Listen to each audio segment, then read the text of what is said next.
മനുഷ്യന്റെ ജീവിതം വിശ്വാസം, വിശ്വാസത്തിന്റെ അന്തമായ പ്രത്യാശ എന്നീ കാര്യങ്ങളെക്കുറിച്ച് നാം ദൈവത്തിന്റെ വചനത്തെ ആധാരമാക്കി ചിന്തിച്ചുകൊണ്ടിരിക്കുകയാണ്. നമുക്കൊരു കാര്യം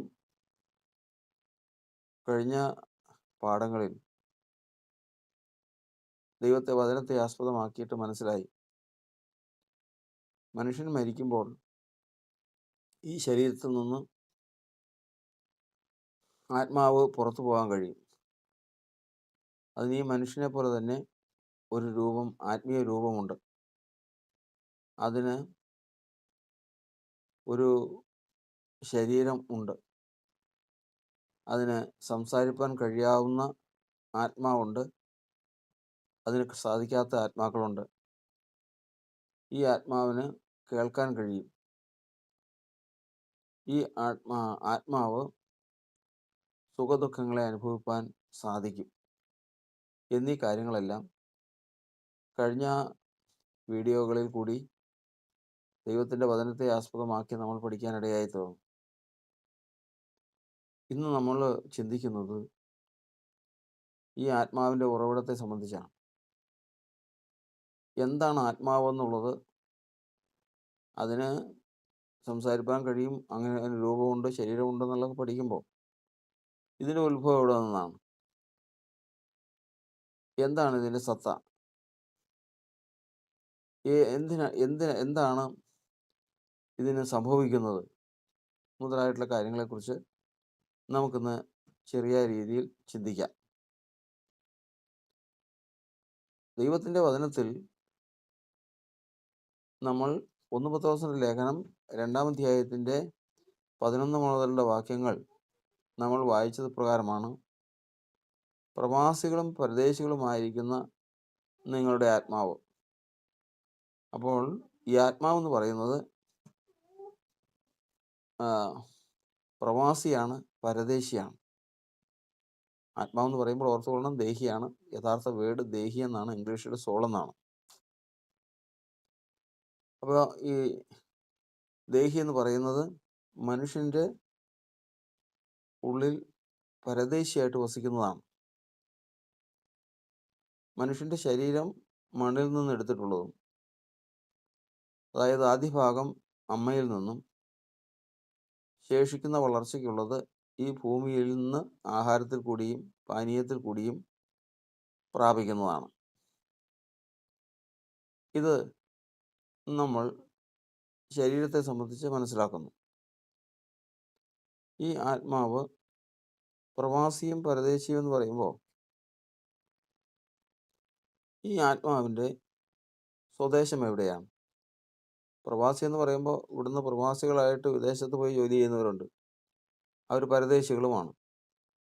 അവരുടെയൊക്കെയും സ്വദേശം നമ്മുടെ ഈ രാജ്യമാണ്.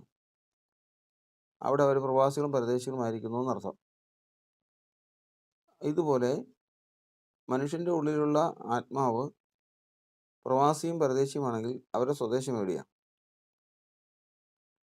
ഇത് നമ്മൾ യേശു എന്ന മനുഷ്യനോട് ചേർത്ത് പഠിക്കുമ്പോഴേ അത് മനസ്സിലാവുകയുള്ളൂ. യേശു എന്ന മനുഷ്യനിൽ ദേഹം, ദേഹി, ആത്മാവെന്ന് പറയുന്ന 3 ഘടകങ്ങൾ മറ്റു മനുഷ്യരെ പോലെ തന്നെ ഉണ്ട്. ഇതിൽ പ്രവാസിയും പരദേശിയും എന്ന് നമ്മൾ മനുഷ്യരുടെ ദേഹികളെ പഠിക്കുന്നത് പോലെ തന്നെ യേശുവിൻ്റെ ദേഹിയെയും പഠിക്കാം. അപ്പോൾ യേശുവിൻ്റെ ദേഹി അത് വളർച്ച പ്രാപിച്ചു വന്നപ്പോൾ ഇത് പ്രവാസിയാണെങ്കിൽ, പരദേശിയാണെങ്കിൽ അതിൻ്റെ ഒറിജിനൽ സ്ഥലം എവിടെയാണ്? സ്വദേശം എവിടെയാണ്? ഈ പ്രവാസിയുടെയും പരദേശിയുടെയും സ്വദേശം എവിടെയാണ്? ഇവരുടെ സ്വദേശം എന്ന് പറയുന്നത്, യേശുവിൻ്റെ സ്വദേശം എന്ന് പറയുന്നത് സ്വർഗത്തിലാണ്. സ്വർഗത്തിലെവിടെ? ദൈവസിംഹാസനത്തിലാണ്. ദൈവസിംഹാസനത്തിൽ ഈ യേശുവിൻ്റെ ആത്മാവ് അല്ലെങ്കിൽ ദേഹി എങ്ങനെയിരിക്കുന്നു? അഗ്നിജ്വാലയ്ക്കത്തുള്ള കണ്ണുള്ളവനും മാറത്ത് പൊൻകച്ച കെട്ടി മുഖം സൂര്യനെ പോലെ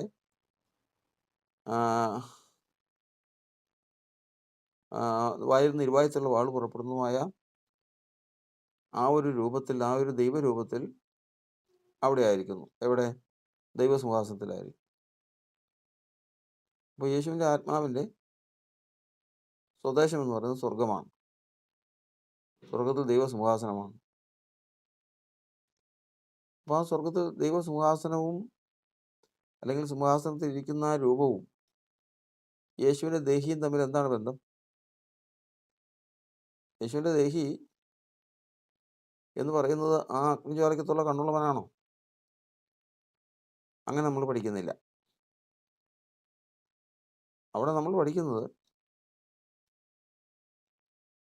മനുഷ്യൻ്റെ ഹൃദയമെന്ന് പറയുന്നത് കണ്ണാടി പോലെയാണ്. 2 കൊരിന്ത്യർക്കെഴുതിയ ലേഖനം 3-ാം അധ്യായത്തിൻ്റെ 17, 18, 19 തുടങ്ങിയ വാക്യങ്ങൾ നമ്മൾ വായിക്കുമ്പോൾ ഈ ആത്മാവിൻ്റെ മുഖം എന്ന് പറയുന്നത് വെളിപ്പെടുന്നത് ഹൃദയത്തിലാണ്, മനുഷ്യൻ്റെ ഹൃദയത്തിലാണ്. ഹൃദയത്തിൻ്റെ അവസ്ഥയാകട്ടെ കണ്ണാടിയുടെ പ്രവർത്തനമാണ്. എന്ന് പറഞ്ഞാൽ ഒരു കണ്ണാടിയുടെ പ്രവർത്തനം എന്ന് പറഞ്ഞാൽ രാവിലെ 7 മണി 8 മണി ആകുമ്പോൾ സൂര്യൻ ഉദിച്ചാൽ ഒരു കണ്ണാടി 2 3 കണ്ണാടികളിൽ പുറത്ത് കൊണ്ടുപോയി മുറ്റത്ത് വെച്ച് കഴിഞ്ഞാൽ ഒരു 9 മണിയാകുമ്പോഴത്തേക്കും മുറ്റത്ത് 2 കണ്ണാടിയാണ് വെച്ചതെങ്കിൽ ഉയരത്തിൽ ഉദിച്ച സൂര്യനെ കൂടാതെ മുറ്റത്ത് 2 കണ്ണാടിയിലും സൂര്യൻ ഉദിച്ചു നിൽക്കുന്നതാണ്. ഇതുപോലുള്ള ഒരു പ്രവർത്തനമാണ് മനുഷ്യൻ്റെ ദേഹിക്ക് ഉള്ളത്. മനുഷ്യൻ്റെ ദേഹി എന്ന് പറയുന്നത് ഒരു കണ്ണാടി തന്നെയാണ്. ഈ കണ്ണാടിയിൽ നാം ആദ്യം പറഞ്ഞതുപോലെ മുറ്റത്ത് വെച്ചിരിക്കുന്ന കണ്ണാടിയിൽ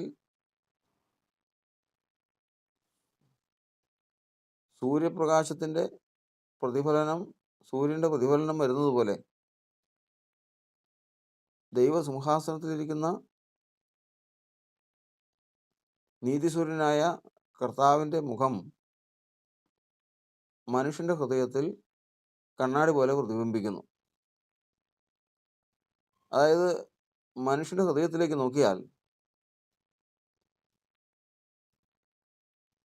സ്വർഗത്തിൽ ദൈവസിംഹാസനത്തിൽ ഇരിക്കുന്ന ദൈവപുത്രൻ്റെ പ്രതിഫലനം അങ്ങനെ തന്നെ വെളിപ്പെട്ടിരിക്കുന്നത് കാണാമെന്നർത്ഥം. അതുകൊണ്ടാണ് യോബിൻ്റെ പുസ്തകത്തിൽ 36-ാം അധ്യായത്തിൽ എഴുതിയിരിക്കുന്നത്, ദൈവം നീതിമാന്മാരും തൻ്റെ കടാക്ഷം മാറ്റുന്നില്ല. മനുഷ്യൻ പുറമേയുള്ളതിനെ നോക്കുന്നു, യഹോവയായ ദൈവമോ ഹൃദയത്തെ നോക്കുന്നു. ദൈവം എപ്പോഴും ഹൃദയത്തെ നോക്കിക്കൊണ്ടിരിക്കും. എന്തിനു വേണ്ടിയിട്ട്? സ്വർഗത്തിൽ ദൈവസിംഹാസനത്തിലിരിക്കുന്ന ദൈവപുത്രൻ്റെ പ്രതിഫലനം കണ്ണാടിയിൽ സൂര്യൻ്റെയും മറ്റ് വിളക്കുകളുടെയും പ്രകാശം പ്രതിഫലിക്കുന്നത് പോലെ മനുഷ്യൻ്റെ ഹൃദയത്തിൽ സ്വർഗത്തിൽ ദൈവസിംഹാസനത്തിലിരിക്കുന്ന ദൈവപുത്രൻ്റെ പ്രതിഫലനം ഉണ്ടാകും. ഇതാണ് അവനെ സംബന്ധിച്ചുള്ള, അല്ലെങ്കിൽ ഒരു മനുഷ്യനെ സംബന്ധിച്ചുള്ള ദൈവത്തിൻ്റെ ആദിയോടൊന്നുമുള്ള ഉദ്ദേശം. ഇത് അറിയുന്ന ദൈവത്തിൻ്റെ എതിരാളിയായ പിശാച് ഇതൊരിക്കലും സംഭവിക്കാതിരിക്കാൻ, അതായത് ദൈവപുത്രനായ ക്രിസ്തുവിൻ്റെ പ്രതിഫലനം മനുഷ്യൻ്റെ ഹൃദയത്തിൽ പ്രതിഫലിക്കാതിരിക്കാൻ ഉള്ള വഴി നോക്കി. ഇതിനകത്ത് ഒരു വ്യവസ്ഥയുള്ളത്, അല്ലെങ്കിൽ അതിനകത്ത് ഒരു നിയമമുള്ളത്. ദേഹം, ദേഹി, ആത്മാവെന്ന് പറയുന്ന 3 ഘടകങ്ങളുള്ള ഒരു മനുഷ്യൻ അവൻ്റെ ഹൃദയത്തിൽ അല്ലെങ്കിൽ ആ കണ്ണാടിയിൽ ഒരു നിഴല് വീഴണമെങ്കിൽ, അല്ലെങ്കിൽ ഒരു പ്രതിബിംബം വീഴണമെങ്കിൽ ആ പ്രതിബിംബത്തിൻ്റെ ഉടമയെ ഏറ്റവും കൂടുതൽ വിശ്വസിക്കണം. ഏറ്റവും കൂടുതൽ ഭയപ്പെടണം, ഏറ്റവും കൂടുതൽ സ്നേഹിക്കണം, ഏറ്റവും കൂടുതൽ അനുസരിക്കണം. മറ്റൊരു വാക്കി പറഞ്ഞാൽ, മനുഷ്യന് ഏറ്റവും ഭയം എന്ന് പറയുന്നത് ഒരു കുതിരയാണെന്നിരിക്കട്ടെ. സ്നേഹവും ബഹുമാനവും ഭയവും അനുസരണവും എല്ലാം ഒരു കുതിരയാണെങ്കിൽ, അവൻ്റെ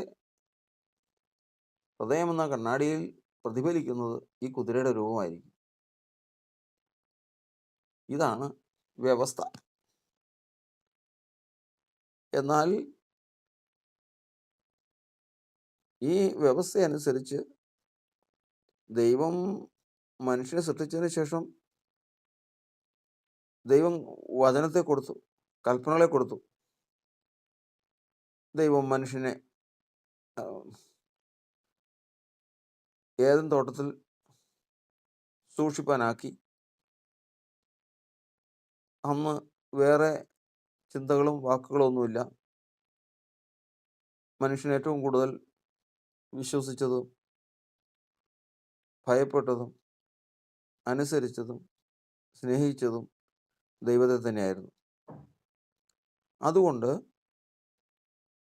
സ്വർഗത്തിൽ സിംഹാസനത്തിലിരിക്കുന്ന ദൈവപുത്രൻ്റെ പ്രതിബിംബം അങ്ങനെ തന്നെ അവൻ്റെ ഹൃദയത്തിൽ നിന്ന് കണ്ണാടിയിൽ വീഴാനിടയായി തീർന്നു. ഇങ്ങനെ ഹൃദയമെന്ന കണ്ണാടിയിൽ ദൈവപുത്രൻ്റെ രൂപം പ്രതിഫലിച്ചാൽ അവൻ്റെ മുഖത്ത് വെളിപ്പെടുന്നതാണ് ദൈവ തേജസ്. അപ്പോൾ മുഖത്ത് ദൈവ തേജസ്സും ഹൃദയമെന്ന കണ്ണാടിയിൽ സ്വർഗസ്വനായ ദൈവപുത്രൻ്റെ രൂപവും ശരീരത്തിൽ പരിശുദ്ധാത്മാവുമായിട്ട് അവനെ ഈ ലോകത്തിൽ ദൈവം സൃഷ്ടിച്ചാക്കി എന്നർത്ഥം. അപ്പോൾ ഇവിടെ നിന്ന് നമ്മൾ പഠിക്കുന്നത് യേശുക്രിസ്തുവിൻ്റെ ഹൃദയത്തിലും ഇപ്രകാരം തന്നെയായിരുന്നു. യേശുക്രിസ്തു പിതാവായ ദൈവത്തെ സ്നേഹിക്കുന്നു, വിശ്വസിക്കുന്നു, അനുസരിക്കുന്നു, ഭയപ്പെടുന്നു ഏറ്റവും കൂടുതൽ. അതുകൊണ്ട് തന്നെ യേശുവിൻ്റെ ഹൃദയമെന്ന കണ്ണാടിയിൽ ദൈവപുത്രൻ്റെ പ്രതിഫലനം ഉണ്ടായിരിക്കണം. അതുകൊണ്ട് തന്നെ അവൻ്റെ മുഖത്ത് ദൈവതേജസ് ഉണ്ടായിരിക്കണം. എന്നാൽ ഈ കാര്യം ഉണ്ടായിരുന്നതായിട്ട് നാം കാണുന്നില്ല. കാരണം അവനെ കാണുന്നവർ മുഖം മറച്ചു കളയത്തക്കവണ്ണം അവൻ നിന്ദിതനായിരുന്നു എന്നാണ് വചനം. അവൻ്റെ മുഖത്ത് ഈ പറഞ്ഞ തേജസ് ഉണ്ടായിരുന്നില്ല. അപ്പോൾ അവിടെ എന്താണ് വിഷയം? അവിടെ വിഷയം മറ്റൊന്നുമല്ല, ദൈവം സകല മനുഷ്യരുടെയും പാപങ്ങളെ അവൻ്റെ മേൽ ചുമത്തി. അവനിൽ പാപം ഉണ്ടായിരുന്നില്ല, പാപഫലമുണ്ടായിരുന്നു.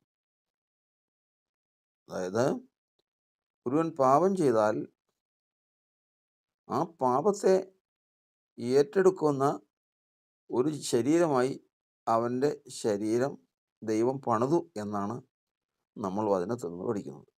പാപമറിയാത്തവനെ നാം അവനിൽ ദൈവത്തിൻ്റെ നീതിയാകേണ്ടതിന് നമുക്ക് വേണ്ടി അവനെ ദൈവം പാപമാക്കി. അവൻ നമുക്ക് വേണ്ടി പാപമായി തീർന്നു. അവനിൽ പാപം ഉണ്ടായിരുന്നില്ല. എന്തെന്നാൽ അവൻ്റെ രക്തം നിഷ്കളങ്ക രക്തം തന്നെയാണ്. അവനിൽ പാപം സ്വാധീനിച്ചിരുന്നതുമില്ല.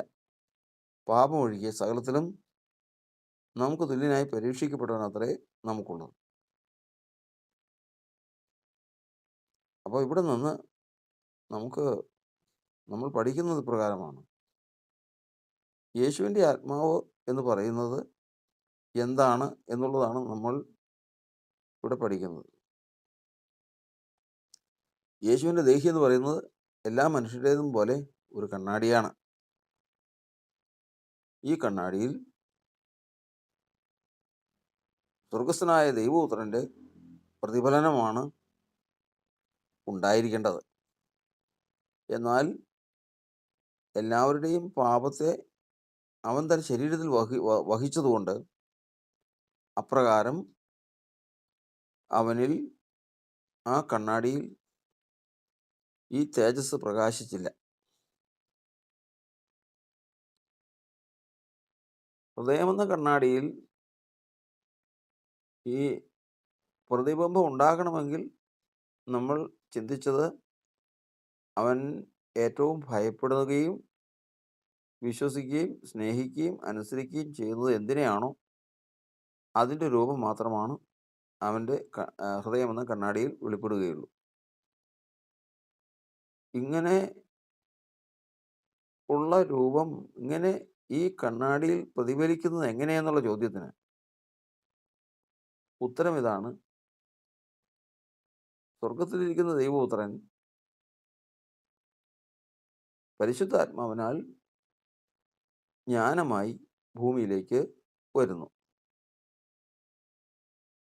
പരിശുദ്ധാത്മാവിനാൽ ദൈവപുത്രൻ ജ്ഞാനമായിട്ട് ഭൂമിയിലേക്ക് വരുന്നു. ദൈവപുത്രൻ്റെ തന്നെ വിവിധ അവസ്ഥകളാണ് ക്രിസ്തു, ദൈവശക്തി, ദൈവജ്ഞാനം, ആമേൻ, ദൈവോധനം എന്നീ ഭാഗങ്ങൾ.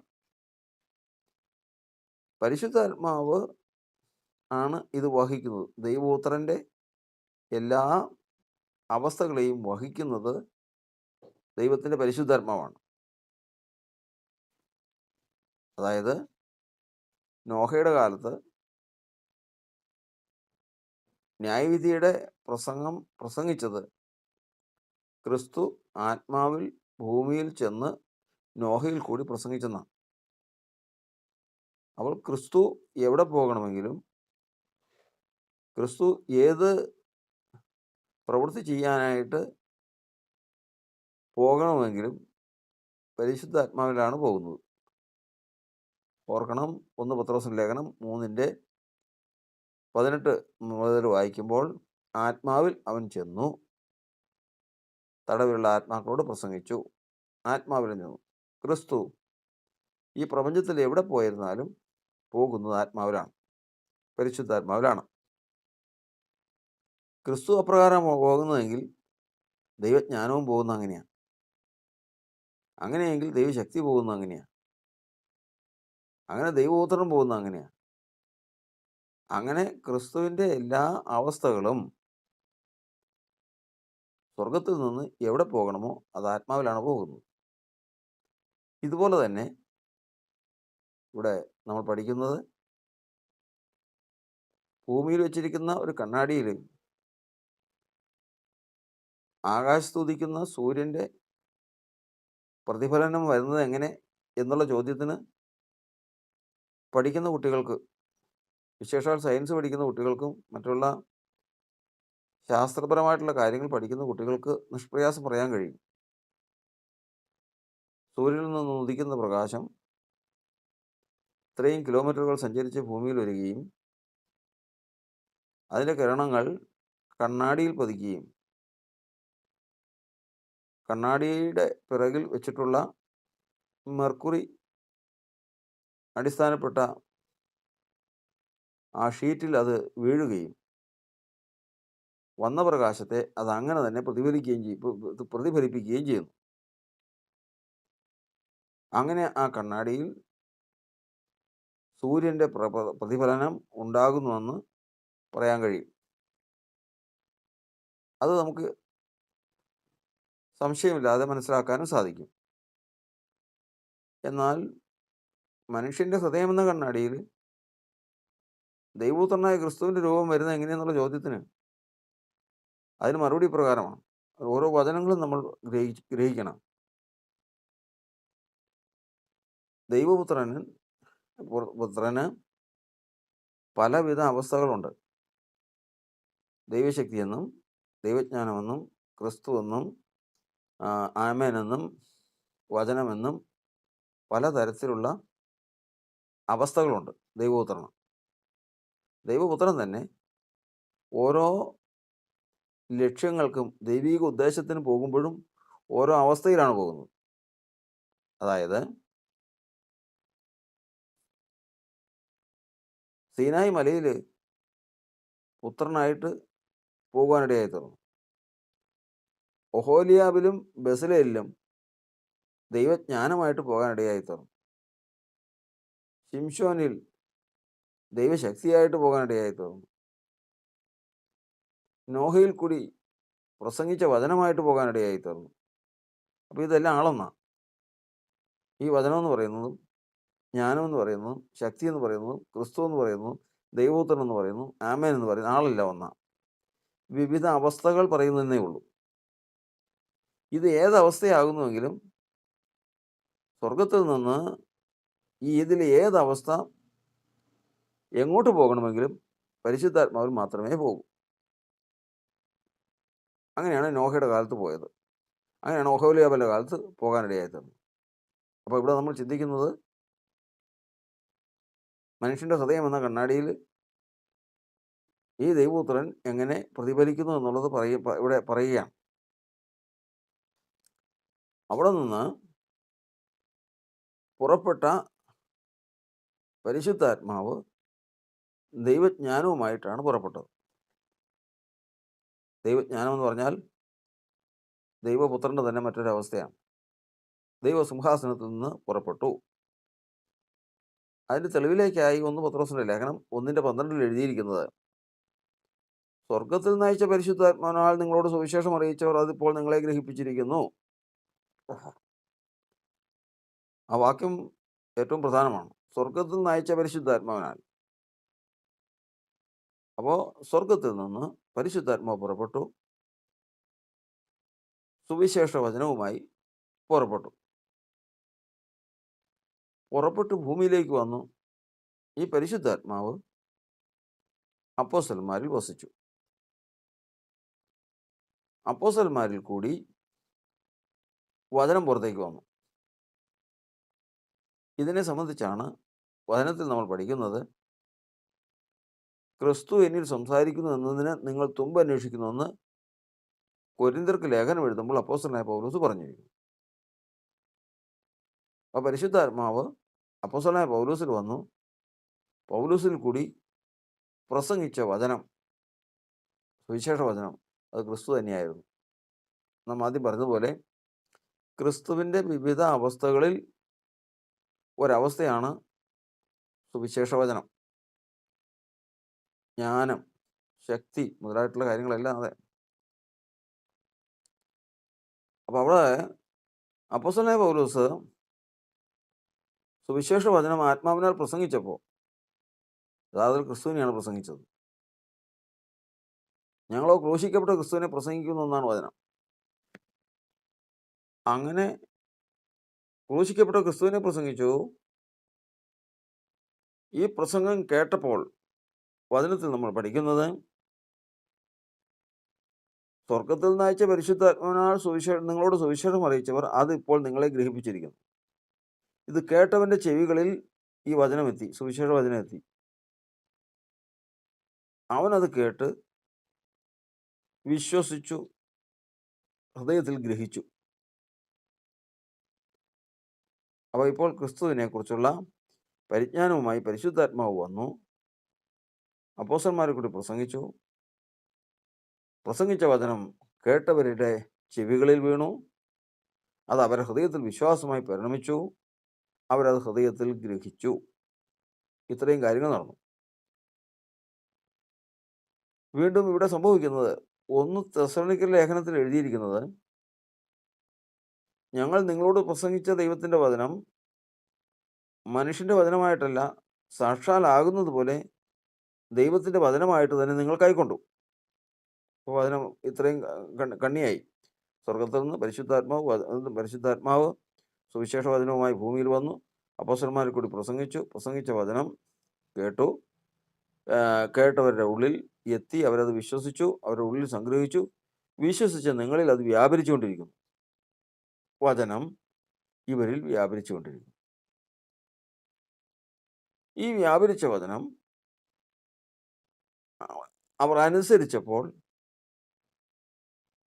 അതിന് യാക്കോബിൻ്റെ ലേഖനം 2-ാം അധ്യായത്തിൽ എഴുതിയിരിക്കുന്നത്, പ്രവൃത്തിയില്ലാത്ത വിശ്വാസം നിർജീവമാണ്. അപ്പോൾ പ്രവൃത്തിയുള്ള വിശ്വാസമോ ജീവനാണ്. അപ്പോൾ വ്യാപരിച്ച വചനം ഇവർ പ്രവർത്തിച്ചപ്പോൾ അല്ലെങ്കിൽ അനുസരിച്ചപ്പോൾ ഇവരിൽ ജീവനായി തീർന്നു. ഏത് ജീവൻ? ക്രിസ്തുവിൻ്റെ ജീവനായി തീർന്നു. ക്രിസ്തുവിൻ്റെ ജീവനായി തീർന്നു. അതുകൊണ്ടാണ് അപ്പോസ്തലനായ യോഹന്നാൻ സുവിശേഷം എഴുതുമ്പോൾ ഇപ്രകാരം പറഞ്ഞിരിക്കുന്നത്, ഞാൻ ഇത് എഴുതുന്നത് എന്തിനാന്ന് വെച്ച് കഴിഞ്ഞാൽ, യേശു ദൈവപുത്രനായ ക്രിസ്തു എന്ന് നിങ്ങൾ വിശ്വസിക്കേണ്ടതിനും വിശ്വസിച്ചിട്ട് അവൻ്റെ നാമത്തിൽ നിങ്ങൾക്ക് ജീവൻ ഉണ്ടാകേണ്ടതിനും വേണ്ടിയിട്ടാണ് ഇത് എഴുതിയിരിക്കുന്നത്. അപ്പോൾ വിശ്വസിച്ചവരിൽ ഇത് ക്രിസ്തുവിൻ്റെ ജീവനായി തീരണം. അപ്പോൾ ഇവിടെ സ്വർഗത്തിൽ ദൈവസിംഹാസനത്തിലിരിക്കുന്ന ദൈവപുത്രനായ ക്രിസ്തു, പരിശുദ്ധാത്മാവ് സുവിശേഷ വചനവുമായി ഈ ഭൂമിയിലേക്ക് വന്നു. അപ്പോസ്തലന്മാർ പ്രവേശിച്ചു. അവരിൽ കൂടി സുവിശേഷം പ്രസംഗിച്ചു, അതായത് ക്രിസ്തുവിനെ പ്രസംഗിച്ചു. കേട്ടവരിൽ വിശ്വാസമായി പരിണമിച്ച് അവരുടെ ഹൃദയത്തിൽ അത് സംഗ്രഹിച്ചു. വിശ്വസിച്ചവരിൽ അത് വ്യാപരിച്ചു. വ്യാപരിച്ച ആ വചനം അനുസരിച്ചപ്പോൾ അവരുടെ ഉള്ളിൽ ക്രിസ്തുവിൻ്റെ ജീവനായി തീർന്നു. ഈ സമയം മുതലാണ് കണ്ണാടിയുടെ പ്രവർത്തനം തുടങ്ങുന്നത്. ഇങ്ങനെ മുൻപേ പാപമില്ലാതിരുന്ന ഒരു സമയത്ത് ആദാമിലും ഹവ്വയിലും സംഭവിച്ചുകൊണ്ടിരുന്നതാണ്. കർത്താവ് പറഞ്ഞ വചനം അവർ വിശ്വസിച്ചു, കർത്താവിനെ അനുസരിച്ചു, കർത്താവിനെ ഭയപ്പെട്ടു, കർത്താവിനെ സ്നേഹിച്ചു. അപ്പോൾ കർത്താവിൻ്റെ ദൈവസിംഹാസനത്തിലിരിക്കുന്ന കർത്താവിൻ്റെ മുഖം അവരുടെ ഹൃദയത്തിൽ കണ്ണാടി പോലെ പ്രതിബിംബിച്ചു. അതങ്ങനെ സംഭവിച്ചുകൊണ്ടിരിക്കുന്നതാണ്. എന്നാൽ ഇവിടെ സംഭവിക്കുന്നത്, ശത്രു ഇത് കണ്ടുകൊണ്ടിരുന്ന അവസ്ഥയിൽ ഒരു കാരണവശാലും ഈ അഗ്നിജ്വാലയ്ക്കത്തുള്ള കണ്ണുള്ളവൻ്റെ രൂപം, അതായത് ദൈവപുത്രൻ്റെ രൂപം, മനുഷ്യൻ്റെ ഹൃദയത്തിൽ പ്രകാശിക്കുന്നത്, പ്രതിഫലിക്കുന്നത് ഇങ്ങനെ ദൈവം കണ്ടുകൊണ്ടിരിക്കാൻ പാടില്ല. എങ്ങനെയും ഇതിനെ തടുക്കണം. തടുക്കാനായിട്ട് വേറൊരു മാർഗവുമില്ല. തടുക്കാനായിട്ട് മാർഗമെന്ന് പറയുമ്പോൾ, നാം ആദ്യം ചിന്തിച്ചതുപോലെ സൂര്യൻ്റെ പ്രതിഫലനം ഉണ്ടാകാൻ മുറ്റത്ത് 2 കണ്ണാടി വെച്ചു. ആ കണ്ണാടിയിൽ സൂര്യൻ ഉദിച്ചതോടുകൂടി കണ്ണാടിയിൽ ഉദിച്ചു. ഈ കണ്ണാടിയുടെ മുകളിലേക്ക് കൊണ്ടുപോയി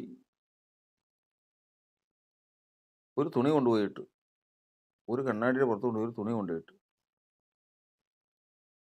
അപ്പം അടിക്കുന്ന സൂര്യൻ്റെ പ്രകാശം മുഴുവനും വന്ന് വീഴുന്നത് തുണിയിലാണ്, കണ്ണാടിയിലേക്ക് വീഴുന്നില്ല. അതോടുകൂടി ഈ പ്രതിഫലനം തീരും. അങ്ങനെ കണ്ണാടിയിൽ മൂടുപടം വീഴണമെങ്കിൽ എന്ത് ചെയ്യണം? നമ്മൾ ആദ്യം പറഞ്ഞതുപോലെ ഏറ്റവും കൂടുതലുള്ള വിശ്വാസം, ഏറ്റവും കൂടുതലുള്ള അനുസരണം, ഭയം, സ്നേഹം, ഈ 4 കാര്യങ്ങൾ ദൈവത്തെ ആയിരിക്കാതിരുന്നാൽ ഉദ്ദേശിച്ച കാര്യം നടന്നു. എന്ന് പറഞ്ഞ് ദൈവത്തെ സ്നേഹിക്കേണ്ടെന്നില്ല. ദൈവത്തെ അനുസരിക്കണം, ദൈവത്തെ വിശ്വസിക്കുകയൊക്കെ ചെയ്യാം. പക്ഷേ ദൈവത്തെക്കാൾ ഉപരി വേറെ ആരെയെങ്കിലും വിശ്വസിക്കുകയും അനുസരിക്കുകയും ചെയ്താൽ പ്രതിഫലനം അതിൻ്റേതാവും. ഇതറിയാവുന്ന എതിരാളിയായ പിശാച് വചനത്തിൽ കാണുന്നത് പോലെ, സർപ്പം ഉപായത്താൽ ഹവ്വയെ ചതിച്ചു എന്ന് വചനത്തിലുള്ളതുപോലെ, അവളുടെ അടുത്ത് വന്ന് അവളുടെ ക്രിസ്തുവിലുള്ള ഏകാഗ്രത തെറ്റിക്കണം എന്നുള്ള ഉദ്ദേശത്തിൽ, ക്രിസ്തുവിലുള്ള ഏകാഗ്രത തെറ്റിക്കാൻ ഒരു തന്ത്രം ഉപയോഗിച്ചു. തന്ത്രം ഏതായാലും ഫലിച്ചു. അവൾ ദൈവം പറഞ്ഞ വചനത്തെ അവിശ്വസിച്ചു. കാരണം നിങ്ങൾ മരിക്കുമെന്ന് പറഞ്ഞത് മരിക്കുകയില്ല, തിന്നുന്ന നാളിൽ മരിക്കുകയില്ല. മാത്രമല്ല, നിങ്ങൾ തിന്നുന്ന നാളിൽ ദൈവത്തെ പോലെയാകുമെന്ന് ദൈവം അറിയുന്നു. ദൈവത്തെ അവിശ്വസിച്ചു. തുടർന്നങ്ങ് ദൈവത്തിലുള്ള ക്രിസ്തുവിലുള്ള ഏകാഗ്രത പൂർണ്ണമായിട്ട് അങ്ങ് വിട്ടുമാറി. അതോടുകൂടി ആദാമിൻ്റെയും ഹൗവയുടെയും ഹൃദയമെന്ന കണ്ണാടിയിൽ വീണതാണ് മൂടുപടം. അല്ലെങ്കിൽ കണ്ണാടി തുണി കൊണ്ട് മൂടിയാൽ അതിൽ പ്രതിഫലനം വീഴാതിരിക്കുന്നത് പോലെ മാനവരാശിയുടെ, അവരുടെ മാത്രമല്ല ഈ ലോകത്തിൽ ജനിക്കുന്ന സകല മനുഷ്യരും പാപത്തിൽ ജനിപ്പാനും അവരുടെ എല്ലാം ഹൃദയമെന്ന കണ്ണാടിയിൽ മൂടുപടം വീഴുവാനും ഇടയായിത്തീർന്നു.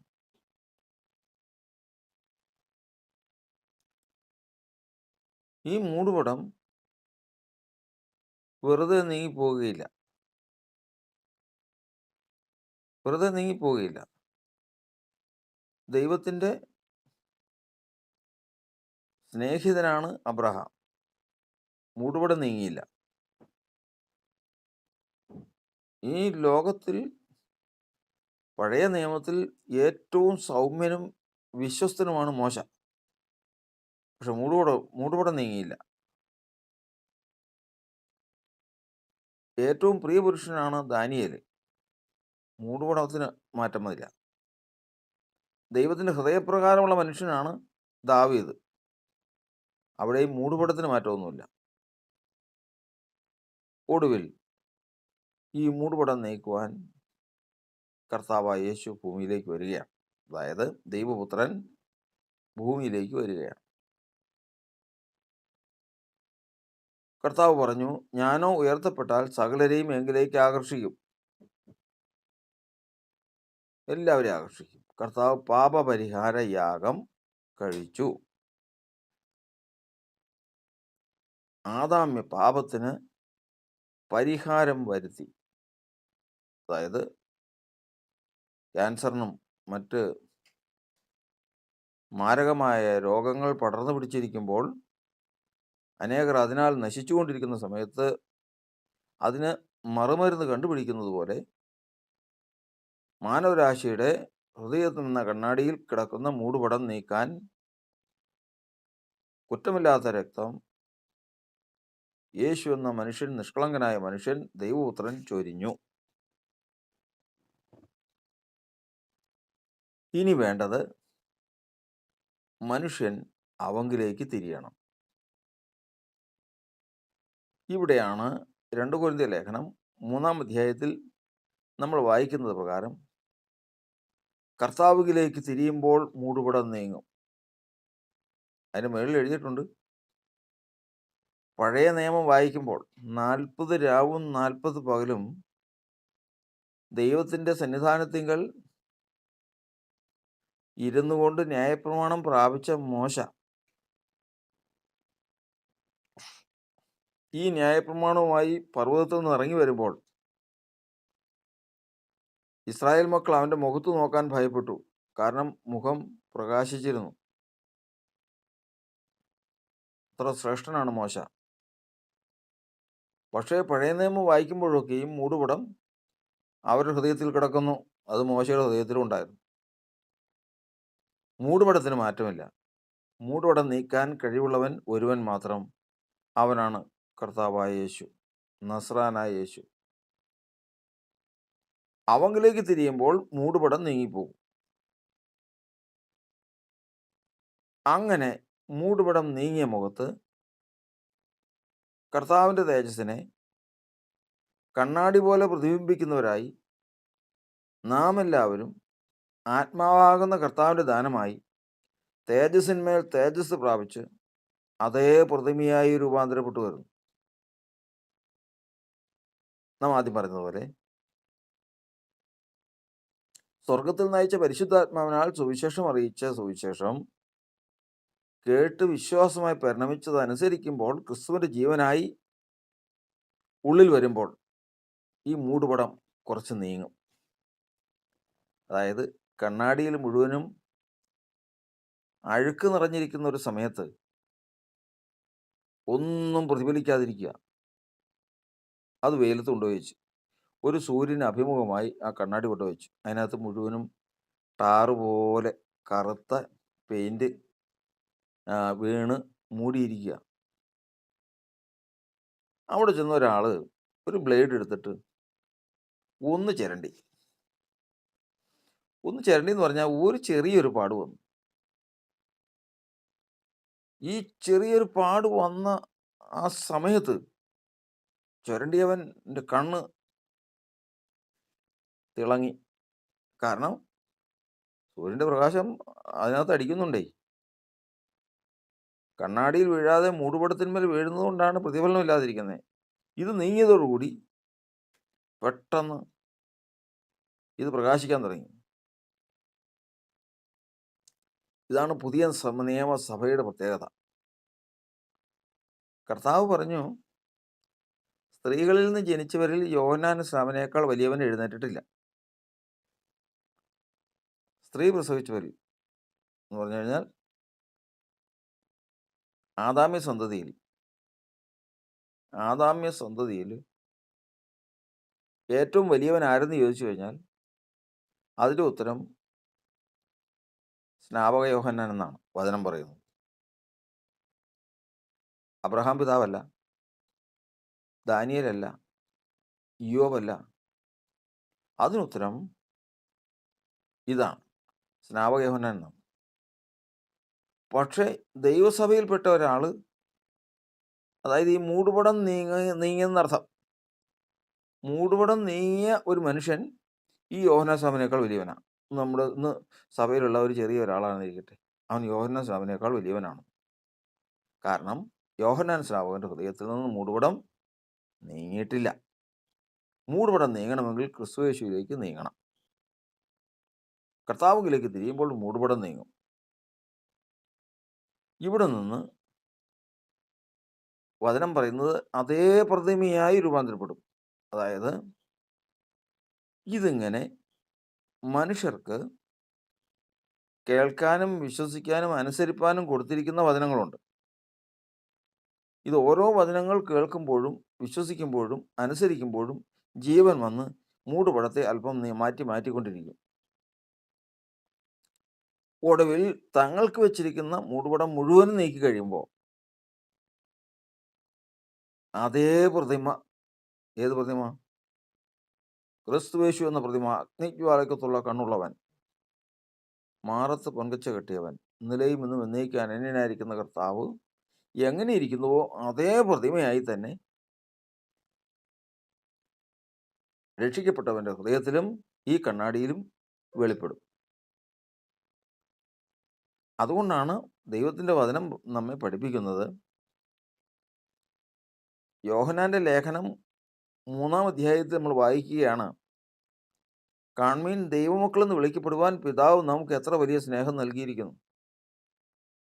നാം അങ്ങനെയാകുന്നു. അവൻ വരുമ്പോൾ നാം അവനെ താൻ ഇരിക്കുന്നത് പോലെ തന്നെ കാണുന്നതാകൊണ്ട് അവനോട് സദൃശന്മാരാകുമെന്ന് അറിയുന്നു. ഇന്ന് നമ്മൾ അവനെക്കുറിച്ച് പഠിച്ചുകൊണ്ടിരിക്കുക. അവൻ പ്രത്യക്ഷമാകുമ്പോൾ അവനെക്കുറിച്ച് സത്യത്തിൽ അറിയുന്നവർ, യഥാർത്ഥത്തിൽ ക്രിസ്തുയേശു ആരെന്ന് യഥാർത്ഥത്തിൽ ഗ്രഹിച്ചിരിക്കുന്ന ഒരു കൂട്ടമുണ്ട്. അവർ അവനെപ്പോലെ തന്നെയായിത്തീരും. അതായത് കണ്ണാടിയിൽ പ്രതിബിംബം വീഴുമ്പോൾ ഒറിജിനലിനും പ്രതിബിംബത്തിനും തമ്മിൽ അശേഷം വ്യത്യാസമില്ലാതിരിക്കുന്ന പോലെ ക്രിസ്തുയേശുവിൻ്റെ രൂപത്തിനും ഭക്തന്മാരുടെ ഹൃദയത്തിൽ വീണിരിക്കുന്ന മൂടുപടം നീങ്ങിയ കണ്ണാടിയിലും പ്രതിഫലിക്കുന്ന പ്രതിബിംബം ഒരുപോലെയായിത്തീരും. ഇതാണ് ആത്മാവിൻ്റെ പ്രവർത്തനവും മനുഷ്യൻ്റെ പ്രത്യാശയും. അപ്പോഴും ഇവിടെ ഉള്ള വിഷയം, നമ്മൾ ചിന്തിച്ച് തുടങ്ങിയ വിഷയത്തിലേക്ക് ഇതുവരെ വന്നിട്ടില്ല. ഈ ആത്മാവെന്ന് പറയുന്നത് എന്താണ്? പ്രവാസികളാണ്, പരദേശികളാണെന്ന് നമ്മൾ സമ്മതിച്ചു, നമ്മൾ പഠിച്ചു. അപ്പോൾ ഇതിന് ഈ പ്രവാസിയും പരദേശിയുമായിരിക്കുന്ന നമ്മുടെ ആത്മാവെന്ന് പറയുമ്പോൾ നമ്മുടെ സ്വദേശം എന്ന് പറയുന്നത് എവിടെയാണ്? യേശുവിൻ്റെ സ്വദേശം എന്ന് പറയുന്നത് സ്വർഗമാണ്. സ്വർഗത്തിൽ അവൻ എങ്ങനെ ഇരിക്കുന്നു എന്ന് ചോദിച്ചു കഴിഞ്ഞാൽ അഗ്നിജ്വാലയ്ക്കത്തുള്ള കണ്ണുള്ളവനായിട്ട് അവിടെ ഇരിക്കുന്നു. ഇവിടെ നമ്മൾ അതിൻ്റെ കൃത്യമായിട്ടുള്ള ആ പോയിന്റിലേക്ക് വരികയാണ്. യേശുവിന് സകലത്തിലും തൻ്റെ സഹോദരന്മാരോട് സദൃശനാകാൻ ആവശ്യമായിരുന്നു. അതായത് നമ്മുടെ ഉള്ളിലും ഒരാത്മാവുള്ളതുപോലെ യേശുവിൻ്റെ ഉള്ളിലും ആത്മാവുണ്ടായിരുന്നു. യേശുവിൻ്റെ ഉള്ളിൽ ആത്മാവ് എന്ന് പറയുന്നതും നമ്മുടെ ഉള്ളിലെ പോലെ തന്നെ പരദേശിയാണ്. അവൻ്റെ സ്വദേശം എന്ന് പറയുന്നത് സ്വർഗമാണ്, സ്വർഗാതി സ്വർഗമാണ്. സ്വർഗാതി സ്വർഗത്തിൽ ദൈവരൂപത്തിൽ ഇരിക്കുന്നവനാണ്. അവൻ ആ രൂപത്തിൽ വരാതെ ദാസരൂപത്തിൽ ലോകത്തിലേക്ക് വന്നവനാണ്. ഇവിടെ ചോദിക്കുന്ന ചോദ്യം, ഇവൻ്റെ ദേഹി പരദേശിയാണെങ്കിൽ, അല്ലെങ്കിൽ ആത്മാവ് പരദേശിയാണെങ്കിൽ സ്വർഗത്തിൽ നിന്നും ഇറങ്ങിപ്പോന്നല്ലോ. അപ്പോൾ സ്വർഗം കാലിയായിരുന്നോ? ദൈവരൂപത്തിലിരിക്കെ ദൈവത്തോടുള്ള സമത്വം മുറുകെ പിടിച്ചൊള്ളണമെന്ന് വിചാരിക്കാതെ ദാസരൂപം എടുത്ത് ഈ ഭൂമിയിലേക്ക് വന്നപ്പോൾ സ്വർഗം കാലിയായിരുന്നോ? അവിടെ ദൈവപുത്രൻ ഇല്ലായിരുന്നോ? ദൈവജ്ഞാനം ഇല്ലായിരുന്നോ? സകല പ്രപഞ്ചത്തിൻ്റെയും ആധാരമാണ് ദൈവജ്ഞാനമായ ക്രിസ്തു. അവൻ അങ്ങനെ ഇല്ലാതാകാനോ അവിടെ നിന്ന് മറ്റൊരു ഇടത്തേക്ക് മാറിപ്പോകാനോ ഒന്നും സാധ്യമാകുകയില്ല. അതുകൊണ്ട് യോഹന്നാൻ്റെ സുവിശേഷത്തിൽ നമ്മൾ പഠിക്കുന്നത് 3-ാം അധ്യായത്തിൽ പ്രകാരം വായിക്കുന്നു, സ്വർഗത്തിൽ നിന്ന് ഇറങ്ങി വന്നവനായി, സ്വർഗത്തിൽ ഇരിക്കുന്നവനായ മനുഷ്യപുത്രനല്ലാതെ ആരും സ്വർഗത്തിൽ കയറിയിട്ടില്ല. അപ്പോൾ സ്വർഗത്തിൽ നിന്ന് ഇറങ്ങി വന്നവൻ ഈ ദാസരൂപത്തിൽ ഇവിടെ വരുമ്പോൾ തന്നെ സ്വർഗത്തിലുണ്ട്. സ്വർഗത്തിൽ ഇരിക്കുന്ന അവൻ്റെ രൂപം അഗ്നിജ്വാലയ്ക്കത്തുള്ള കണ്ണും, ഭൂമിയിൽ അവൻ്റെ രൂപം മനുഷ്യരൂപവും. അതുകൊണ്ടാണ് ദൈവത്തിൻ്റെ വചനം പറയുന്നത്, ഇവൻ എൻ്റെ പ്രിയപുത്രൻ, ഇവനിൽ ഞാൻ പ്രസാദിച്ചിരിക്കുന്നു എന്നുള്ള ശബ്ദം അതിശ്രേഷ്ഠ തേജസ്സിങ്കൽ നിന്ന് വന്നപ്പോൾ, അതിശ്രേഷ്ഠ തേജസ്സിങ്കൽ എന്ന് പറഞ്ഞാൽ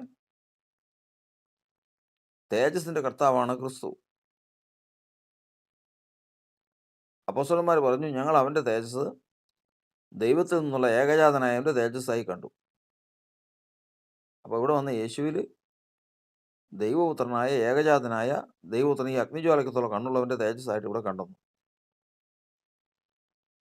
അപ്പോൾ യേശു ഇവിടെ ഉള്ളപ്പോൾ തന്നെ ദൈവരൂപത്തിൽ സ്വർഗത്തിലിരിക്കുന്നുണ്ട്. കാരണം അവൻ എല്ലാത്തിനും ആധാരമാണ്. അതില്ലാതെ പോകാനോ അത് മാറിപ്പോകാനോ സാധ്യമല്ല. അതവിടെ എന്നും ഉണ്ടാവും. അപ്പോൾ അവിടെ ഉള്ളതും ഇവിടെ ഉള്ളതുമായിട്ടുള്ള ബന്ധം എന്താണ്? ഇവിടെ ഉള്ളതുമായിട്ടുള്ള ഒരു ബന്ധം, ഒന്ന്, അവൻ്റെ ആത്മാവാണ് പരിശുദ്ധാത്മാവ്. ആ പരിശുദ്ധാത്മാവിനാൽ ഉളവായതാണ് ക്രിസ്തുവിൻ്റെ ജീവരക്തം. സകല മനുഷ്യരുടെയും രക്തം ആദാമിൻ്റെ രക്തം പകർന്നു വന്നതാണ്. എല്ലാ മനുഷ്യരുടെയും രക്തം ആദാമെന്ന് പറയുന്ന ഒരു മനുഷ്യനിൽ നിന്ന് പകർന്നതാണ്. എന്നാൽ യേശുവിൻ്റെ മാത്രം രക്തം ദൈവത്തിൻ്റെ പരിശുദ്ധാത്മാവിനാൽ മറിയയിൽ ഉളവായ ജീവനാണ്. അപ്പോൾ ദൈവത്തിൻ്റെ രക്തം തന്നെയാണെന്ന് അർത്ഥം. ദൈവത്തിൻ്റെ രക്തമെന്ന് തന്നെ അപ്പോസ്തലപ്രവൃത്തി പുസ്തകം 20-ാം അധ്യായത്തിൽ എഴുതിയിട്ടുണ്ട്. ദൈവം തൻ്റെ രക്തത്താൽ വാങ്ങിയിരിക്കുന്ന ദൈവസഭ എന്ന് തന്നെ വചനത്തിൽ എഴുതിയിട്ടുണ്ട്. അപ്പോൾ ഈ രക്തം ദൈവത്തിൻ്റെ രക്തമാണ്, ദൈവത്തിൻ്റെ പരിശുദ്ധാത്മാവിനാൽ ഉളവായതാണ്. അതുകൊണ്ടാണ് അവനെ ദൈവപുത്രൻ എന്ന് പറയുന്നത്. ഈ പുത്രത്വം ആദാമിനുണ്ടായിരുന്നില്ല. ആദാമിൻ്റെ രക്തം ഉളവായി വന്നത് പരിശുദ്ധാത്മാവിനാൽ ഉളവായ ജീവനിലല്ല. ആദാമിനെ സൃഷ്ടിച്ചു നിർത്തിയതിനു ശേഷം അവൻ്റെ മൂക്കിൽ ജീവശ്വാസം ഊതി അവൻ ജീവനുള്ള ദേഹിയായി തീർന്നു. ഒന്നാം മനുഷ്യൻ മണ്ണുകൊണ്ടുള്ളവൻ, ഭൂമിയിൽ നിന്നുള്ളവൻ എന്ന് വചനപ്രകാരം. എന്നാൽ ക്രിസ്തുവിൻ്റെ ജീവൻ അങ്ങനെയല്ല. പിന്നെയോ, അവളിൽ ഉൽപ്പാദിതമായിരിക്കുന്നത് പരിശുദ്ധാത്മാവിനാലാകുന്നു. ഇവൻ്റെ ജീവൻ മാത്രം ഉളവായി വന്നത് പരിശുദ്ധാത്മാവിനാലാണ്. അതുകൊണ്ടാണ് ഒന്നാമത്തെ അവൻ്റെ ജനനത്തിങ്കൽ തന്നെ അവൻ ദൈവപുത്രനാണ്. ലോകത്തിൽ, പ്രപഞ്ചത്തിൽ ഒരു മനുഷ്യ ജീവിതങ്ങളും ജന്മനാ ദൈവപുത്രന്മാരല്ല. ദൈവത്തിൻ്റെ മക്കളായി ജനനം കൊണ്ട് ഒരാളുമില്ല. ആദാം പോലും ദൈവത്തിൻ്റെ ആത്മാവിനാൽ സൃഷ്ടിക്കപ്പെട്ട് നിന്നതിന് ശേഷം മൂക്കിൽ ജീവശ്വാസം ഊതി അവന് കൽപ്പന കൊടുത്ത് ആ കൽപ്പന വിശ്വസിച്ചതോടുകൂടി അവൻ ദൈവപുത്രൻ എന്നുള്ള പദവിയിൽ എത്തിയതേ ഉള്ളൂ. ആ പദവി നഷ്ടപ്പെട്ടു പോകാവുന്നതാണ്. ലോകത്തിൽ മനുഷ്യചരിത്രത്തിൽ നമ്മൾ പഠിക്കുന്നത് ശലോമോനെ ദൈവത്തിൻ്റെ മകനെന്ന് പറഞ്ഞിരിക്കുന്നു. ഇസ്രായേൽ ജനത്തെ ദൈവത്തിൻ്റെ മക്കളെന്ന് പറഞ്ഞിരിക്കുന്നു. ആദാം ദൈവത്തിൻ്റെ മകനെന്ന് പറഞ്ഞിരിക്കുന്നു. ഇങ്ങനെ ദൈവത്തിൻ്റെ പുത്രന്മാരെന്ന് ദൈവത്തിൻ്റെ സഭയെ പറഞ്ഞിരിക്കുന്നു. ഇത്രയും എല്ലാം ഉണ്ടെങ്കിലും ജനനം കൊണ്ട് ഒരാളും ദൈവപുത്രന്മാരില്ല. പിന്നെയോ ജനനം കൊണ്ട് ദൈവം മണ്ണിൽ നിന്ന് സൃഷ്ടിച്ചതിന് ശേഷം ആ സൃഷ്ടിക്കപ്പെട്ട മനുഷ്യനെ ധനവാന്മാരും മറ്റും ദത്തെടുക്കുന്നത് പോലെ പുത്രത്വത്തിലേക്ക് ദത്തെടുത്തതാണ്. എഫേസ്യ ലേഖനം 1-ാം അധ്യായത്തിൻ്റെ 1 മുതലുള്ള വാക്യങ്ങൾ, അവൻ പ്രിയനായവരിൽ നമ്മെ ദത്തെടുക്കേണ്ടതിന് ആരും, അതിന് മറ്റൊരു വാക്കി പറഞ്ഞാൽ, ഒരു ധനവാനായ മനുഷ്യൻ ഒരു കുഞ്ഞിനെ, അനാഥ ശിശുവിനെ ദത്തെടുത്ത് തൻ്റെ മകനാക്കി നിയമപ്രകാരം. നാളെ അവന് മനസ്സില്ല, അവന് തിരിച്ചറിവായപ്പോൾ, ഞാൻ എൻ്റെ പിതാവായിട്ട് നിങ്ങളെ അംഗീകരിക്കുന്നില്ല, എനിക്ക് നിങ്ങളുടെ പുത്രത്വം വേണ്ട, നിങ്ങളുടെ ധനവും നിങ്ങളുമായിട്ടുള്ള ബന്ധം വേണ്ട എന്ന് പറഞ്ഞ് വിട്ടുപോയി കഴിഞ്ഞാൽ ആ ബന്ധം അവിടെ വെച്ച് തീർന്നു. എന്നാൽ സ്വന്തം രക്തത്തിൽ നിന്ന് ജനിച്ചിട്ടുള്ള ഒരുവൻ ഇനി നിങ്ങളുമായിട്ട് ബന്ധം വേണ്ടെന്ന് പറഞ്ഞാലും, അപ്പനെ ഉപദ്രവിച്ചാലും, എന്തെല്ലാം നാശനഷ്ടങ്ങൾ ചെയ്താലും, അവൻ സ്വയം നശിപ്പിച്ചു കളഞ്ഞാലും അവൻ പുത്രനല്ലാതാകുന്നില്ല. അവൻ പുത്രൻ തന്നെയാണ്. കാരണം തൻ്റെ രക്തത്തിൽ നിന്ന് ജനിച്ചതാണ്. ഇതുപോലെ ദൈവത്തിൻ്റെ രക്തത്തിൽ നിന്ന് ജനിച്ച ഒരുവനേ ഉള്ളൂ, അത് കർത്താവായ യേശുക്രിസ്തു മാത്രമാണ്. ബാക്കിയുള്ളത് ആരും ദൈവപുത്രന്മാരല്ല. ബാക്കിയുള്ളവരെല്ലാം ദത്തെടുക്കപ്പെട്ടവരാണ്. ദത്തെടുത്തത് കൊണ്ടാണ് പുത്രത്വം നഷ്ടപ്പെടുന്നത്. അപ്പോൾ ആദാമിനെ ദത്തെടുത്തതിൻ്റെ വിഷയം എഴുതിയിരിക്കുന്നത്, ആദാമിനെ ദൈവം ദേഹം, ദേഹി, ആത്മാവ് എന്ന് പറയുന്ന 3 ഘടകങ്ങളുള്ള മനുഷ്യനായിട്ട് സൃഷ്ടിച്ച് ഭൂമിയിൽ നിന്ന് എടുത്തു. അവൻ ദൈവപുത്രനല്ല. എന്നാൽ അവനെ ദൈവപുത്രനാക്കിയത് അവൻ്റെ ശരീരത്തിൽ ദൈവത്തിൻ്റെ പരിശുദ്ധാത്മാവിനെ കൊടുത്തു, ഹൃദയത്തിൽ സ്വപുത്രൻ്റെ ആത്മാവിനെ കൊടുത്തു, മുഖത്ത് ദൈവ തേജസ്സും കൊടുത്തു. അവനെ ദൈവത്തിൻ്റെ പുത്രനാക്കി തീർത്തതാണ്. അതുകൊണ്ട് തന്നെ അവൻ പാപം ചെയ്തപ്പോൾ ദൈവം തൻ്റെ പരിശുദ്ധാത്മാവിനെ തിരിച്ചെടുത്തു, പുത്രത്വത്തിൻ്റെ ആത്മാവിനെ എടുത്തു, തേജസ് ദൈവം അവൻ്റെ മേൽ നിന്ന് ഊരിയെടുത്തു എന്ന് എഴുതിയിരിക്കുന്നു. അതോടുകൂടി അവൻ ദൈവത്തിൻ്റെ മകനല്ലാതായി തീർന്നു. ദൈവവുമായിട്ടുള്ള ബന്ധത്തിൽ അവന് പുത്രത്വത്തിനുള്ള പദവി നഷ്ടപ്പെടുകയും ചെയ്തു. ഇത് പുത്രത്വത്തെ സംബന്ധിച്ച് അത്രയും പറഞ്ഞു എന്ന് മാത്രമേ ഉള്ളൂ. ഇതിവിടെ അവസാനിക്കുന്നില്ല. അടുത്ത ഭാഗത്തേക്ക് നമ്മൾ കിടക്കുമ്പോൾ ക്രിസ്തുയേശുവിൻ്റെ ജനനം പുത്രനായിരുന്നു. ഒരു കാര്യത്തിൽ അവിടെ ചോദിക്കുന്ന ചോദ്യം, അവൻ പരീക്ഷയിൽ തോറ്റുപോയിരുന്നെങ്കിൽ എന്ത് സംഭവിക്കുമായിരുന്നു? ഇല്ലെങ്കിൽ അവൻ്റെ ജീവിതത്തിൽ ഒരു തെറ്റ് വന്നിരുന്നെങ്കിൽ നിങ്ങൾ ആർ എൻ്റെ പാപത്തെക്കുറിച്ച് ബോധം വരുത്തും എന്ന് കർത്താവ് ചോദിച്ചു. ആർക്കെങ്കിലും അങ്ങനെ പാപത്തെക്കുറിച്ച് ബോധം വരുത്താൻ സാധിച്ചിരുന്നെങ്കിലോ എന്ത് സംഭവിക്കും? പുത്രത്വം നഷ്ടപ്പെടുകയില്ല. കാരണം ഒരപ്പൻ ദത്തെടുത്ത മകൻ എന്ത് കൊള്ളരുതായ്മ ചെയ്താലും അവൻ പറഞ്ഞുവിടാം, അല്ലെങ്കിൽ അവൻ പോകും, അല്ലെങ്കിൽ അവൻ തീർന്നു, അവനോടുകൂടി ബന്ധം തീർന്നു. ഇതങ്ങനെ തീരുന്ന ബന്ധമല്ല.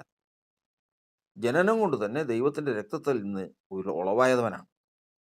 അതുകൊണ്ട് യേശുവിൽ നിന്ന് വീഴ്ച വന്നാൽ അത് ദൈവപുത്രൻ ചെയ്ത തെറ്റായിട്ട് വരും. അതാണ് കാര്യത്തിൻ്റെ ഗൗരവം കിടക്കുന്ന അവിടെയാണ്. അതിനു വേണ്ടിയിട്ടാണ് സാത്താൻ എല്ലാ വഴികളും നോക്കിയത്. ഒടുവിൽ ഒന്നും സാധിക്കുന്നില്ല എന്ന് കണ്ടു കഴിഞ്ഞപ്പോൾ അവനോട് ചോദിച്ചത്, എന്നെ വീണൊന്ന് നമസ്കരിച്ചാൽ എൻ്റെ കയ്യിൽ ഏൽപ്പിക്കപ്പെട്ടിരിക്കുന്ന ഈ സകല ലോകവും നിൻ്റേതാകും എന്ന് പറഞ്ഞത്. കർത്താവ് അവനെ ശാസിച്ചു. എന്നിട്ടും കാര്യങ്ങളൊന്നും നടക്കില്ല എന്ന് കണ്ടു കഴിഞ്ഞപ്പോൾ മരിച്ചതിന് ശേഷം അവൻ്റെ അസ്ഥി ഒന്ന് ഓടിക്കാൻ നോക്കി. കാരണം നീതിമാനാണെങ്കിൽ, ദൈവപുത്രനാണെങ്കിൽ അസ്ഥി ഒടിയില്ല. നീതിമാന്റെ അസ്ഥി ഒടിയുകയില്ല എന്ന് എഴുതിയിരിക്കുന്നു. നീതിമാൻ എന്ന് പറയുന്നത് ദൈവപുത്രൻ നീതിമാനാണ്. ഇവൻ ദൈവപുത്രനാണെന്ന്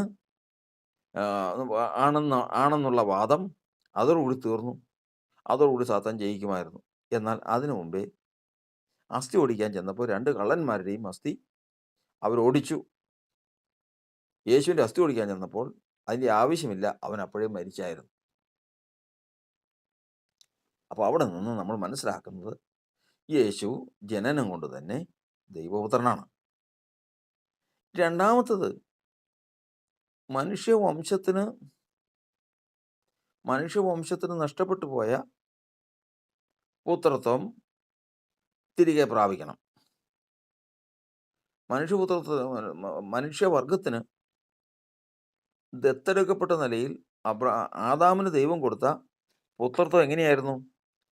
നിങ്ങൾ ദൈവത്തിൻ്റെ പരിശുദ്ധാത്മാവിൻ്റെ നിങ്ങളിൽ വസിക്കുന്ന ദൈവത്തിൻ്റെ പരിശുദ്ധാത്മാവിൻ്റെ മന്ദിരമാവുന്നു നിങ്ങളുടെ ശരീരം. പുത്രനാണെങ്കിൽ ശരീരത്തിൽ പരിശുദ്ധാത്മാവുണ്ടാകും. 2, അപ്പാപിതാവെ എന്ന് വിളിക്കുന്ന സ്വപുത്രൻ്റെ ആത്മാവിനെ അവൻ നിങ്ങളുടെ ഹൃദയങ്ങളിൽ അയച്ചിരിക്കുന്നു. ഹൃദയത്തിൽ പുത്രത്വത്തിൻ്റെ ആത്മാവുണ്ടാകും. മാത്രമല്ല, നീതിമാനാണെങ്കിൽ, ദൈവപുത്രനാണെങ്കിൽ അവൻ മുഖത്ത് തേജസ്സും ഉണ്ടാകും. ഈ 3 കാര്യങ്ങൾ ആദാമിന് ഉണ്ടായിരുന്നത് കൊണ്ട് അവൻ ദൈവപുത്രനായി തീർന്നു. പാപത്തോടു കൂടി ഈ 3 കാര്യങ്ങൾ നഷ്ടപ്പെട്ടു. അതോടുകൂടി അവൻ ദൈവത്തിൻ്റെ പുത്രനല്ലാതായി തീർന്നു. എന്നാൽ പുത്രനായിട്ട് ജനിച്ച യേശു ഈ ലോകത്ത് വന്നതിന് ശേഷം ദൈവത്തിൻ്റെ പരിശുദ്ധാത്മാവ് അവനെ നടത്തി.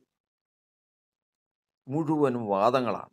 എതിരാളിയായ പിശാചിൻ്റെ ഹവ്വയെക്കുറിച്ച് ഹവ്വയിൽ കൂടി പാപം വെളിപ്പെടുത്തിയ പിശാച് അതുപോലെ തന്നെ യേശുവിനെയും ഏതെങ്കിലും തരത്തിൽ വീഴിക്കാനായി പരിശ്രമിക്കുന്ന പരിശ്രമങ്ങളാണ് പിന്നീട് കാണുന്നത്. എന്നാൽ പരിശുദ്ധാത്മാവ് അവനെ ശോധനയ്ക്കായി വിട്ടുകൊടുത്തു. അവനോട് വാദിച്ചു, നീ ദൈവപുത്രനെങ്കിൽ ഈ കല്ലിനോടൊപ്പമായി തീരാൻ, നീ ദൈവപുത്രനെങ്കിൽ ഇവിടെ നിന്ന് ഇങ്ങോട്ട് ചാടുക മുതലായിട്ടുള്ള കാര്യങ്ങളെല്ലാം പറഞ്ഞു. യേശു വചനം കൊണ്ട് അതിനെയെല്ലാം ജയിച്ചു. അപ്പോൾ ഇവൻ്റെ ഏറ്റവും വലിയ ആദിയോടന്തമുള്ള തർക്ക വിഷയമാണ് യേശു ദൈവപുത്രനല്ല. ഈ തിരുവെഴുത്തിന് വിരോധമായിട്ട് ഏതെങ്കിലും ഒരു കാര്യം ഒരു വാക്കിൽ പിടിച്ചാൽ മതി, അപ്പോഴവൻ പറയും ഇവൻ ദൈവപുത്രനല്ല. ദൈവപുത്രനാണെങ്കിൽ അത് സംഭവിക്കില്ല. ദൈവപുത്രനാണെങ്കിൽ അസ്ഥി ഒടിയില്ല. ദൈവപുത്രനാണെങ്കിൽ ദൈവത്തെ പരീക്ഷിക്കില്ല. അപ്പം അതിന് വേണ്ടിയിട്ടുള്ള തന്ത്രങ്ങളാണ് ഈ മുഴുവൻ കൊണ്ടുവന്നത്. പക്ഷേ യേശു അതിനെയൊക്കെയും ജയിക്കാനിടയായി തീർന്നു. അങ്ങനെ സകല പരീക്ഷയും തികച്ച് ദുഷ്ടൻ തോറ്റ് പിന്മാറി മരിച്ച് അടക്കപ്പെട്ട യേശുവിൻ്റെ ആത്മാവ് പാതാളത്തിലേക്ക് ഇറങ്ങി. ഇവിടെയാണ് നമ്മൾ ചിന്തിക്കുന്ന ചിന്തയുടെ മെയിൻ പോയിന്റ് കിടക്കുന്നത്. ഈ കാര്യത്തിൻ്റെ തുടർച്ച അങ്ങോട്ട് തീർത്താൽ നമുക്കതിലേക്ക് വീണ്ടും മടങ്ങി വരാം. യേശു മരിച്ചു. യേശുവിൻ്റെ ആത്മാവിനെ, അതായത് ജീവാത്മാവിനെ ദൈവത്തിന് ഏൽപ്പിച്ചു കൊടുത്തു. യേശുവേ, പിതാവേ, ഞാൻ എൻ്റെ ആത്മാവിനെ നിങ്ങൾ പരമേൽപ്പിക്കുന്നു. ആത്മാവിനെ ഏൽപ്പിച്ചു കൊടുത്തു. ശരീരം 3 ദിവസം കല്ലറയിലിരുന്നു. അകത്ത മനുഷ്യനായ ദേഹി പാതാളത്തിലേക്ക് ഇറങ്ങി. ഈ 3 ഭാഗങ്ങൾ നമ്മൾ വചനപ്രകാരം ചിന്തിച്ചു കൊള്ളണം. അതായത്, പിതാവേ, ഞാൻ എൻ്റെ ആത്മാവിനെ നിങ്ങൾ പരമേൽപ്പിക്കുന്നു. ആത്മാവ് ദൈവത്തിനെ ഏൽപ്പിച്ചു കൊടുത്തു. സ്പിരിറ്റായി പറയുന്നത്, ജീവാത്മാവായി പറയുന്നത്. ശരീരം കല്ലറയിൽ കൊണ്ടുപോയി വെച്ചു. ജീവനില്ല. ഇതിനകത്ത് വസിച്ചിരുന്ന ദേഹി, അകത്തെ മനുഷ്യൻ, പാതാളത്തിലേക്ക് ഇറങ്ങി. പാതാളത്തിലേക്ക് ഈ മനുഷ്യൻ ഇറങ്ങി. അതിനെ തുടർന്ന് ഉണ്ടായ സംഭവങ്ങൾ, പാതാളത്തിലേക്ക് ഇറങ്ങിയ ആ ദേഹിയും അവിടെ ഉണ്ടായിരുന്ന ദേഹികളും എല്ലാവരും ഒരുമിച്ച് കൂടുന്ന അവസ്ഥ നമുക്ക് അടുത്ത വീഡിയോയിൽ ചിന്തിക്കാം. കാരണം ഇതിൽ ഇപ്പം തന്നെ നമുക്ക് സമയം മുമ്പോട്ട് പോയിരിക്കുന്നു. അത് നമുക്ക് ചിന്തിക്കാം. ഇതിപ്പോൾ ഇവിടെ സംഭവിച്ചത്, യേശുവിൻ്റെ ദേഹി പാതാളത്തിലേക്ക് ഇറങ്ങി. പാതാളത്തിലേക്ക് ഇറങ്ങിയതിന് ശേഷം ഈ ദേഹി മരിച്ചവരോട് സുവിശേഷം അറിയിച്ചു. ആരോട്? പഴയ നിയമത്തിൽ യാഗം കഴിച്ച് നിയമം ചെയ്ത ഹാബേൽ മുതലുള്ള വിശുദ്ധന്മാരോട് അറിയിച്ചു. ദുഷ്ടന്മാർ അധമ പാതാളത്തിലും നീതിമാന്മാർ അബ്രഹാമിൻ്റെ മടിയിലും എന്നുള്ള നിലയിലായിരുന്നു. യേശു പാതാളത്തിലേക്ക് ഇറങ്ങിച്ചെന്നു. യാഗം കഴിച്ച് നിയമം ചെയ്തവരോട് സുവിശേഷം അറിയിച്ചു. എന്താ സുവിശേഷം? നിങ്ങൾ ആടുകളെയും കാളകളെയും പ്രാക്കളെയും വിശ്വാസത്താൽ, എന്നിലുള്ള വിശ്വാസത്താൽ അർപ്പിച്ചത് ഞാൻ നിവർത്തിച്ചിരിക്കുന്നുവെന്ന് അവിടെ അവരോട് അറിയിച്ചു. അപ്പോൾ ഹാബേൽ ആദ്യമായിട്ട് കാണുമല്ലേ? ഹാബേൽ വിശ്വാസത്താൽ കണ്ടു. ഇന്ന് നേരിട്ട് കാണുക. അങ്ങനെ കർത്താവായ യേശുവിൻ്റെ ആത്മാവ് ദേഹി മത്സരികളോട് കാഴ്ച വാങ്ങി. മത്സരികളോട്, ആരൊക്കെയാ മത്സരികൾ? ദൈവത്തോട് മത്സരിക്കുന്ന രണ്ട് ശക്തികളാണ്, ഒന്ന് മരണം, ഒന്ന് പാതാളം. പാതാളത്തിനും മരണത്തിനും അധികാരികളായിരിക്കുന്ന പൈശാചിക രണ്ട് ദൂതന്മാരാണ് ഈ മരണവും പാതാളവും എന്ന് പറയുന്നത്. അവരോട് കാഴ്ച വാങ്ങി. അവർ പഴയ നിയമ വിശുദ്ധന്മാരെ ബന്ധിച്ച് വെച്ചിരിക്കുന്ന അവസ്ഥയിൽ നിന്ന് യേശു അവരെ തിരികെ ചോദിച്ചു. കൊടുക്കാതിരിക്കാൻ നിവൃത്തിയില്ല. കാരണം അവൻ ലോകത്തെ ജയിച്ചു വരികയാണ്. പാപപരിഹാര യാഗം നടത്തി വരികയാണ്. ദൈവപുത്രൻ നിന്ന് തെളിയിക്കപ്പെട്ടു വരികയാണ്. ഹാബേൽ വിശ്വാസത്താൽ ചെയ്തത് അവൻ അക്ഷരത്തിൽ തന്നെ നിവർത്തിച്ചിരിക്കുകയാണ്. അങ്ങനെ പാതാളം തന്നിലുള്ള ഈ വിശുദ്ധന്മാരെ ഏൽപ്പിച്ചു കൊടുത്തു. ഇവര് ഓർക്കേണ്ടത്, യേശുവിൻ്റെ ദേഹിയാണ് പാതാളത്തിലേക്ക് ഇറങ്ങി ചെന്നിരിക്കുന്നതും സുവിശേഷം പറഞ്ഞതും ഈ യാഗം കഴിച്ച് നിയമം ചെയ്തവരെ എനിക്ക് തരാൻ പറഞ്ഞതും പാതാളവും നരകവും വിട്ടുകൊടുക്കുകയും ചെയ്തു. ഇവരുമായിട്ട്, ഈ വിശുദ്ധന്മാരുമായി, യാഗം കഴിച്ച് നിയമം ചെയ്ത വിശുദ്ധന്മാരുമായി ഇവർ ഭൂമിയുടെ അധോഭാഗങ്ങളിൽ നിന്ന് പുറത്തേക്കിറങ്ങി. പുറത്തേക്കിറങ്ങിയതിന് ശേഷം നമ്മൾ മത്തായി സുവിശേഷത്തിൽ പഠിക്കുന്നത്, അവിടെ നിന്ന് കല്ലറകളിൽ ഉള്ള വിശുദ്ധന്മാരുടെ ശരീരങ്ങൾ ഉയർത്തെഴുന്നേറ്റു.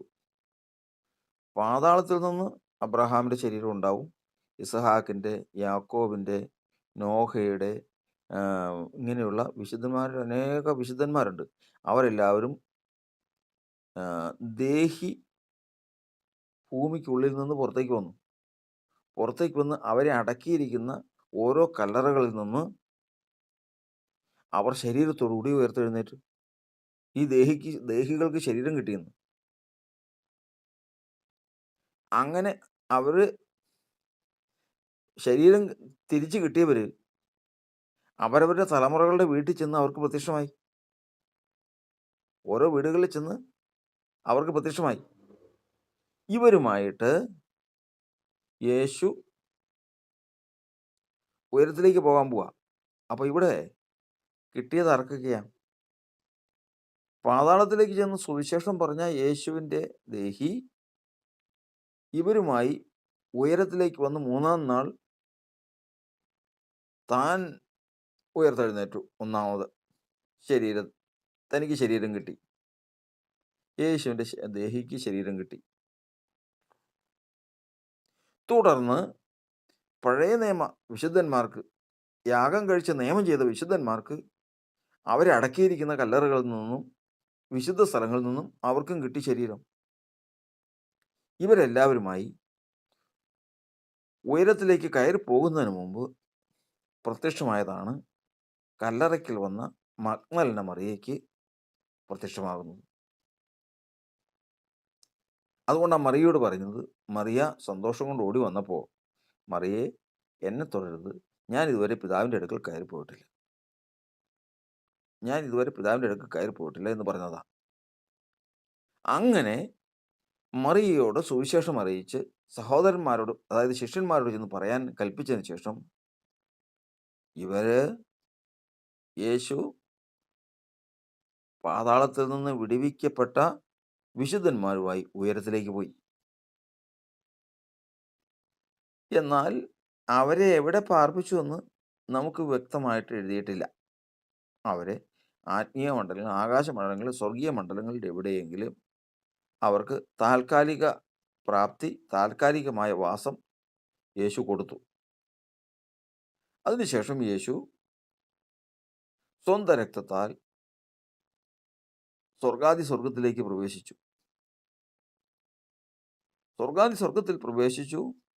ദൈവം എഴുന്നള്ളിയിരിക്കുന്നതുമായ ആ ദൈവസിംഹാസനത്തിൽ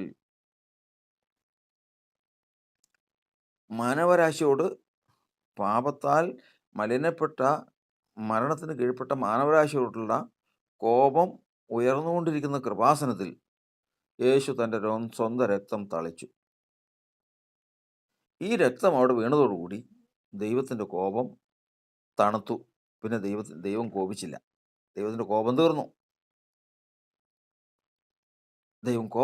മാത്രമല്ല, അവിടുന്ന് ആദാമിൽ നിന്ന് എടുത്തു മാറ്റപ്പെട്ട ദൈവ തേജസ് ദൈവം യേശുവിന് കൊടുത്തു. അപ്പോൾ ഇവൻ ഇവിടെ നിന്ന് പാതാളത്തിൽ നിന്ന് പഴയ നിയമ വിശുദ്ധന്മാരുമായി, യാഗം കഴിച്ച് നിയമം ചെയ്ത വിശുദ്ധന്മാരുമായി ഭൂമിക്ക് വെളിയിലേക്ക് വന്ന് ഒന്നാമത് കല്ലറയിൽ ചെന്ന് തൻ്റെ ജഡം സ്വീകരിച്ചു. 3 ദിവസം കല്ലറയിലിരുന്ന തൻ്റെ ജഡം ഈ ദേഹി സ്വീകരിച്ചു. ഈ ദേഹിയുമായി കൂടിച്ചേർന്ന അവസ്ഥയെക്കുറിച്ചാണ് റോമാലേഖനം 1-ാം അധ്യായത്തിൻ്റെ 5-ാം വാക്യത്തിൽ എഴുതിയിരിക്കുന്നത്. ജഡം സംബന്ധിച്ച് ദാവീദിന്റെ സന്തതിയിൽ നിന്ന് ജനിക്കുകയും വിശുദ്ധിയുടെ ആത്മാവ് സംബന്ധിച്ച് ദൈവപുത്രൻ എന്ന ശക്തിയോടെ നിർണയിക്കപ്പെടുകയും ചെയ്തിരിക്കുന്നവനല്ലോ യേശു ഉയർത്തെഴുന്നേറ്റത് വിശുദ്ധിയുടെ ആത്മാവിലാണെന്ന് അവിടെ എഴുതിയിരിക്കുന്നു.